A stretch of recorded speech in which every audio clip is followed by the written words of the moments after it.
Hello my dear viewers, आज मैं फिर से लेके आई हुई चाइनीज़ कोरियन बेहतरीन ड्रामा सिटकॉम का सेकंड पार्ट। जाओमी फियांग्यू से कहती है, तुमने आज ऐसा क्यों किया? तुम्हारी ओर से वो जाने का कह रहा है। फियांग्यू कहती है, मैं ऐसा नहीं चाहती थी। जाओमी कहती है, हम उसके काम की जगह पर आ चुके हैं तो उससे माफ़ी मांगी। वहाँ पे पता चलता है वो काम छोड़ चुका है। किसी ने उसका खराब रिव्यू दिया था, इसके गिल्ट में उसने काम छोड़ दिया था। इन्हें यहाँ पे मॉडल जैसे चल रहा था, उसे लग रहा था सारी लड़कियाँ उसे ही देख रही, पर सारी लड़कियाँ उसे ना देखते हुए उसके पीछे से आते हुए ना उसके दोस्त को देख रही थी। वो वहाँ से सीधा जाकर स्टेडियम में पहुंच जाते हैं और उसके साथ जो लड़की आई हुई थी वो फिंगा को कहती है कि उससे लड़ना है, उसे बुलाओ। मियाँ से पूछते हैं, पागल तो नहीं हो गई? कहती है, यहाँ का फेमस रिंग है, यहाँ पर कोई भी किसी भी आकर चैलेंज कर सकता है, जेंडर का भी फर्क नहीं पड़ता। कहता है, मुझे भी लड़ना है। मियाँ कहती है, इससे पहले तुम्हें एम्बुलेंस बुलाने होंगे। भैया कहता है, मैं इतने छोटे रिंग में नहीं लड़ सकता। मजा कर रहा था, तभी जाओ में आकर लड़की से कहती है, तुम कभी भी फेंग्यू के साथ लड़ नहीं सकती। वो लड़की के चेहरे को देखती है, तब सुनहाओ झाओमी को चैलेंज करता है लड़ने के लिए। झाओमी भी हाँ कहती है और वो रिंग में आ जाती है। टाइम बदमाशों से लड़ते हुए टैन की साइकिल टूट गई थी, इसलिए फियांग्यू उसके लिए एक ब्रांड न्यू साइकिल खरीद रही थी। तभी उसे टीचर का कॉल आता है, पर वो कॉल को वो कट कर देती है। यहाँ पर शुरू हो जाता है और दोनों रेफरी आ जाते हैं और जाओमी एक दूसरे से लड़ने लगते हैं। दोनों एक दूसरे को टक्कर दे रहे होते हैं। ना और जाओमी एक दूसरे के साथ टक्कर की लड़ाई दे रहे थे, पर सुनाओ एक चैंपियन होने के कारणों से पटक देता है। रेफरी उससे विजेता घोषित कर देते हैं। पर टीचर यांग के पास आता है तो यंग टीचर पूछते, तुम भी क्या टूर्नामेंट के कारण यह स्कूल छोड़ना चाहते हो? बयूनो कहता, नहीं सर, मैं ये क्यों छोड़ूंगा? आप अगर मुझे मार मार के भी भगाएंगे तो भी मैं यहाँ से नहीं जाऊँगा। वो बताता है, इस टूर्नामेंट में तुम्हें यहाँ के चैंपियन से लड़ना होगा, इसे मीडिया भी कवर करेंगे और इससे तुम काफी फेमस हो जाएंगे। यह कहकर बयूनो कहता है, मैं भी इसमें लड़ूंगा। कहते भी कि इसमें जीतने से ज्यादा लोग घायल हो जाते, तभी वो नहीं सुनता और वहाँ से चला जाता है। वो साइकिल चलाते हुए आ रही थी, वो सोचती मैं ये साइकिल मिंगटैन को कैसे दूंगी, क्योंकि वो एक सेल्फिश लड़का है, वो ये साइकिल नहीं ले। तभी फियांगू एक आइसक्रीम शॉप के पास रुकती है। वहाँ पर एक लड़का रैबिट के कपड़े पहने हुए काम कर रहा था। तभी उसे कुछ लड़के नीचे गिरा देते और वो उठ नहीं पाता। फियांगू जाकर उसकी मदद करती है, उसे उठाती है। उस रैबिट को देखकर उसे उसके मामा ने दिया हुआ टॉय की याद आती है और उससे वो हंस के बातें करने लगती है। तभी हम देखते हैं कि बेड के अंदर हमारा मिंगटैन ही होता है। मिंगटैन सोचता है ये हंस के भी बातें करती है। फियांगू को नहीं पता था उसके अंदर वो मिंगटैन है, इसलिए वो उससे हंस के बातें करने लग जाती है। मम्मी गुस्से में मैच हार कर अपने पापा के शॉप में आती है तो उसके पापा कहते हैं, लगता है बहुत दिन बाद किसी लड़के ने तुम्हें हराया है। तभी वहाँ पर सुनाओ आता है। सुनाओ को देखकर झाओमी कहते हैं, इस बार तो तुमने मुझे हरा लिया, अपना अगली बार मैं ही जीतूंगी। सुनाओ सिर्फ शांति से स्माइल करता है। मम्मी के पापा सुनाओ को मैच जीतने के लिए बधाई देते हैं और उसे काफी अच्छे से बात करने लगते हैं। झाओमी बाहर आ जाती है, पर फेंगी होती है। फेंगी झाओमी से कहती है, मुझे ये साइकिल मिंगटैन को देनी है, पर कैसे दूँ समझ ही नहीं आ रहा। ओहो मैडम, एक्सपेंसिव साइकिल मिंगटैन को देना चाहती है। फिर क्या था, वो मिंगटैन के घर पर निकल जाते हैं।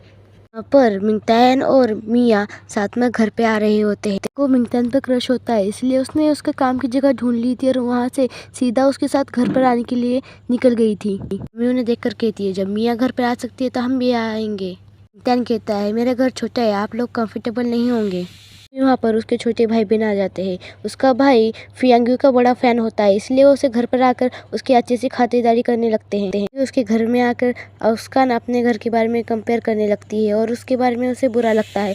यह बात टैन भी नोटिस कर लेते हैं। टैन का भाई फियांग्यू के पास जाकर उसकी काफी तारीफ करने लगता है। वो कहते हैं, मैंने आपको टीवी पर देखा है। तभी मिया कहती, मैं भी टीवी पर आई हूँ, तुमने मुझे कभी नहीं देखा।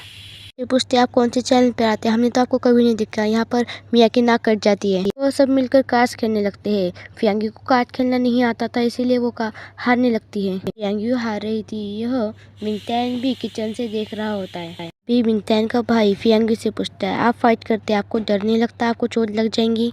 वो सभी कहते हैं, हम जियांगजी कॉलेज के स्टूडेंट हैं, हमें किस बात का डर। तभी वहाँ पर एक कॉकरोच आ जाता है। कॉकरोच को देखकर वो सभी इधर उधर भागने लग जाते हैं।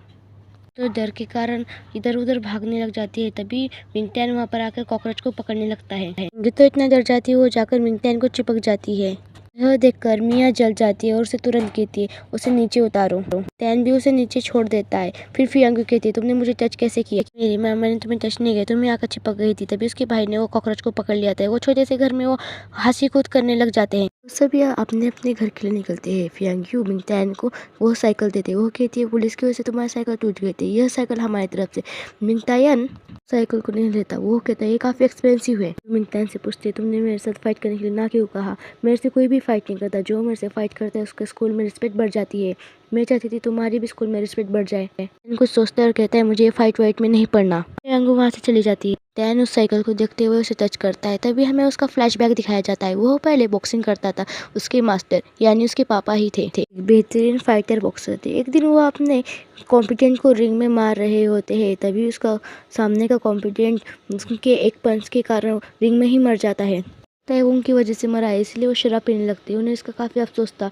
उनकी शराब पीने की वजह से मिंगतैन की मॉम भी उन्हें छोड़कर चली जाती है। कुछ दिनों बाद मिंगतैन के पापा भी गुजर जाते हैं। टैन सोचता है मैं कभी बॉक्सिंग नहीं करूँगा क्योंकि मेरे भाई बहन की मेरे पर जिम्मेदारी है। और फियांग मिंगतैन के बारे में ही सोच रही थी। वो सोचती है अगर मैंने उसके भाई बहन को कार्ड्स में हरा दिया तो मैं मिंगतैन के सामने इम्प्रेशन बना सकती हूँ। इसलिए वो उसके भाई फियांगजी के साथ खेलने लगती है। फियांगजी तो उससे भी खराब खेलता था। दीदी मैं बड़े बड़े कंपनियों के साथ डील करता है, आप क्या मुझे बच्चों की तरह खेलने लगा रहे हैं? अगले दिन मिंगतैन और फियांगी को प्रिंसिपल बुलाते हैं। वो कहते हैं उन्हें उनसे कहते हैं तुम्हारे झगड़े बहुत हो गए। और मिंगतैन से कहते हैं तुमने जो रेजिग्नेशन लेटर दिया था मैं उसे रिजेक्ट करता हूँ। मिंगतैन यह सुनकर हक्का बक्का हो जाता है और उन दोनों को एक पनिशमेंट दी जाती है। उन दोनों को पूरा स्विमिंग पूल साफ करना होता है, इसलिए वहाँ पर एक रेफरी को भी रखा था। वो उन्हें स्विमिंग पूल साफ करने के लिए भेजती है और बैठ जाती है। उन पर निगरानी करने लगती है। वो दोनों अपना अपना काम कर ही रहे होते तभी रेफरी सो जाती है। फियांगी मिंगतैन के ऊपर पानी उछालती है तो मिंगतैन भी उसके ऊपर पानी उछालता है। दोनों फाइट करने लग जाते हैं। फिर रेफरी उठ जाती है और उन्हें कहती है तुम्हें जिस वजह से पनिशमेंट मिली थी तुम वही कर रहे हो। उन दोनों के पैर बांध देती है। कहती है अब तुम झगड़ा कैसे करो? उनसे ठीक से खड़ा भी होने नहीं जा रहा था। फिर वो दोनों 1-2 करके पूरा स्विमिंग पूल साफ करते और आराम से बैठ जाते। थोड़ी देर में मिंगतैन सो जाता है। फियांगी उसके आँख नाक चेहरे को एक पेंटिंग की तरह देखने लग जाती है। रियो मिंगतैन के टॉन्सिल्स एप्पल को देखती है। उसे वो काफी अजीब लगता है। वो उसे छूने जाती है तभी मिंगतैन उठ जाता है। तुम्हारे गले पर एक कीड़ा था और रस्सी खोलकर भाग जाती है। सोचने लगता है कहीं ये मेरा गला दबाकर मुझे मारना तो नहीं चाहती थी। सुनहो बॉक्सिंग रिंग साफ कर रहा होता है तभी वहाँ पर जॉमी आती है। जॉमी सुनहो को मैच के लिए चैलेंज करती है। वो कहती है जब से तुमने मुझे आ रहा है मुझे रात में नींद ही नहीं आ रही है। सुनहो पूछता है तब से तुम आज तक सोई ही नहीं क्या? जॉमी कहती है ऐसी बात नहीं है। जॉमी ग्लव्स पहन ही रही होती कि उसे अचानक पेट में दुखता है। सुनहो यह देखकर जॉमी से कहता है मैं मैच के लिए मेंटली प्रिपेयर नहीं हूँ। जॉमी पूछती है मैच के लिए कब से मेंटली प्रिपेयर होना पड़ता है? सुनहो कहता है ये मुझे पता नहीं। जॉमी और सुनहो जब एक साथ जा रहे होते हैं जब सुनहो ने जॉमी को रुकाकर कॉफी शॉप में से एक कॉफी लाकर जॉमी को दे देता है। कहता है ऐसे वक्त में टेंशन लेना नहीं चाहिए। वहाँ से चला जाता है।